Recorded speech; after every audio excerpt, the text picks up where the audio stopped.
Alors d'abord, une première chose, c'est que je ne parle pas du même point de vue que Chantal Richard. Moi, je suis responsable ici. Alors même si je suis un très ancien compagnon de route de l'INIOPS, dans mes fonctions actuelles, je suis responsable de la mise en œuvre d'une politique publique, la politique de santé, dans la région. Politique de santé qui reste une politique marquée par la solidarité nationale, puisqu'elle est financée, ça a été rappelé tout à l'heure, à 75% par l'assurance maladie. Donc les 11 milliards, ça fait 11 milliards d'euros dans la région. Alors, je voudrais d'abord dire une chose, c'est que vous avez raison de poser la question sur comment on passe de la régulation à l'organisation. Il y a une vraie question de l'optimisation de la dépense de santé. Bien sûr pour des raisons d'équilibre, mais aussi parce qu'il faut retrouver des marges de manœuvre. C'est ce qui a été dit tout à l'heure.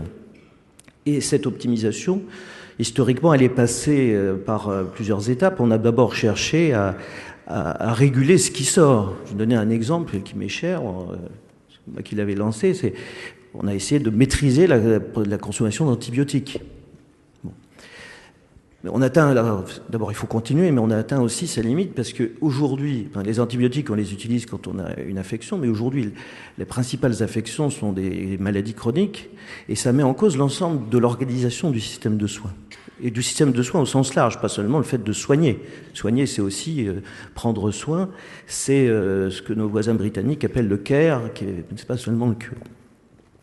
Et s'attaquer à l'organisation, c'est effectivement l'enjeu qui était celui des agences régionales de santé.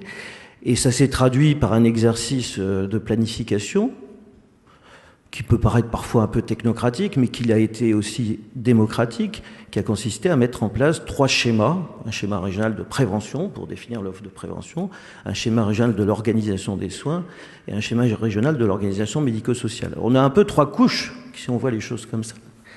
On a quand même essayé, puisque vous me demandez de témoigner, d'articuler les uns avec les autres, et surtout de voir comment on pouvait adapter mieux l'offre à l'évolution des besoins. Et pour parler du sujet qui concerne le plus l'UNIOPS, qui est le médico-social, on a d'abord fait passer l'idée qui n'était pas acquise par tout le monde, qu'il y a une surreprésentation du handicap dans la région et qui nécessitait donc des moyens plus importants que par rapport à la moyenne nationale. Je ne vais pas revenir sur ce qui a été dit des moyennes, qui est tout à fait juste. Mais ça ne suffit pas par rapport à votre question. Et ce qu'on est en train de développer aujourd'hui pour articuler, pour intégrer ces différents niveaux, la prévention, l'offre sanitaire classique et l'offre médico-sociale, c'est une approche de type parcours de soins, parcours de santé plus exactement, et même parcours de vie. Et les représentants de l'URIOPS qui sont dans la région ont été très porteurs de cette démarche parcours de vie, parce qu'effectivement, l'objectif n'est pas de considérer les personnes comme des objets, mais comme des acteurs de leur propre santé. Et c'est ce qu'on est en train de développer, et ça, je trouve que ça fonctionne assez bien, avec, on l'a fait d'abord sur la prise en charge des cancers, parce qu'il y avait le plan cancer, et puis qu'il y avait une tradition, mais c'est pareil, les cancers, il ne faut pas avoir uniquement une approche sanitaire, il faut aussi avoir une approche en termes de prévention et d'accompagnement des personnes, parce que les personnes qui ont atteint d'un cancer ont aussi besoin d'accompagnement. On l'a fait plus récemment sur la bronchopneumopathie chronique obstructive. On est en train de le faire sur la prise en charge de la santé mentale, qui est un sujet beaucoup plus vaste encore. On va le faire sur les personnes âgées, et avec le Conseil général notamment. Et puis on est en train de le développer sur d'autres thèmes. L'obésité, un problème particulièrement important dans cette région, le diabète, les addictions, l'autisme, enfin, ce sont plusieurs projets. Donc c'est vraiment une dimension de réorganisation du système de soins au sens large, quand je parle de soins, c'est au sens large, autour de cette notion de parcours pour justement à la fois optimiser l'intervention des uns et des autres, mais aussi permettre à chacun de nos concitoyens de pouvoir être pris correctement en charge, parce qu'il y a aussi une approche en termes de qualité.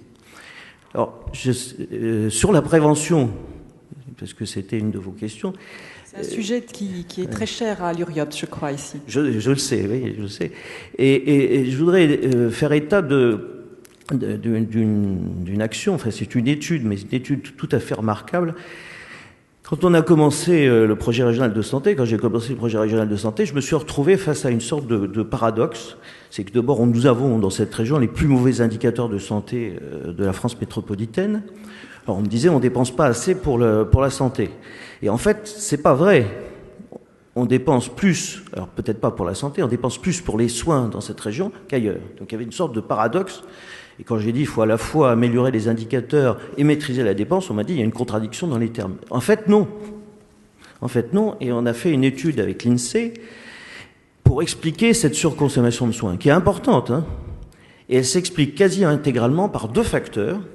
Le premier, c'est le facteur sanitaire, c'est-à-dire qu'on consomme plus de soins parce qu'on est plus malade. Ça peut, enfin, on peut donner le sentiment d'enfoncer une porte ouverte, mais ça permettait de le rappeler. Et puis un deuxième facteur qui joue beaucoup plus que ce que je pensais, qui est la précarité. Et en revanche, on a très peu d'effets d'offre, dit dans un sens, c'est-à-dire l'offre qui crée sa propre demande, hein, ce qui existe en Provence-Alpes-Côte d'Azur, par exemple, ou en Île-de-France, ou à contrario, l'insuffisance d'offres qui crée un rationnement. On a assez peu d'effets d'offre. Et ça nous a conduit à définir plusieurs leviers, ce que j'appelle de leviers stratégiques, en disant les priorités. Alors ça a parfois surpris d'ailleurs les opérateurs, parce que j'ai dit les priorités du projet régional de santé, c'est pas forcément de développer l'offre. Il faut le faire dans les secteurs où il y a une insuffisance d'offre, mais pas partout. Mais c'est d'avoir une meilleure connaissance de la santé, parce que le facteur explicatif principal, c'est la mauvaise connaissance des risques et des facteurs de risque. Donc c'est un effort considérable d'éducation pour la santé. 2, de lutter contre les mauvais déterminants de santé. Alors les déterminants de santé, c'est bien sûr des déterminants sociaux, mais c'est aussi environnementaux, au travail, dans les maisons, mais c'est aussi des déterminants comportementaux. La surincidence de l'obésité est largement due à une mauvaise maîtrise du système alimentaire et de l'activité physique. C'est troisièmement d'avoir un recours plus précoce aux soins. Cette région se caractérise par un recours souvent beaucoup trop tardif aux soins. Et je remarquais dans le schéma je crois que c'est d'Henri Noguès tout à l'heure, que dans la répartition des déciles, c'est vrai que ça décroît. Sauf que le premier décile, la dépense est inférieure au deuxième. Et on voit bien que là, il y a un problème justement pour les plus pauvres, d'accès aux soins, d'accès aux droits. Et puis, dernier point, mais en même temps, quand on accède trop tard aux soins, ça coûte pas moins cher, au contraire, hein. Et puis dernier point, c'est justement ce que je viens de dire, c'est-à-dire de réorganiser les parcours de santé, les parcours de vie pour répondre à cet formidable enjeu qu'est la révolution épidémiologique avec la montée de toutes ces maladies qui sont devenues des maladies chroniques. 80% des maladies aujourd'hui sont des maladies qui durent.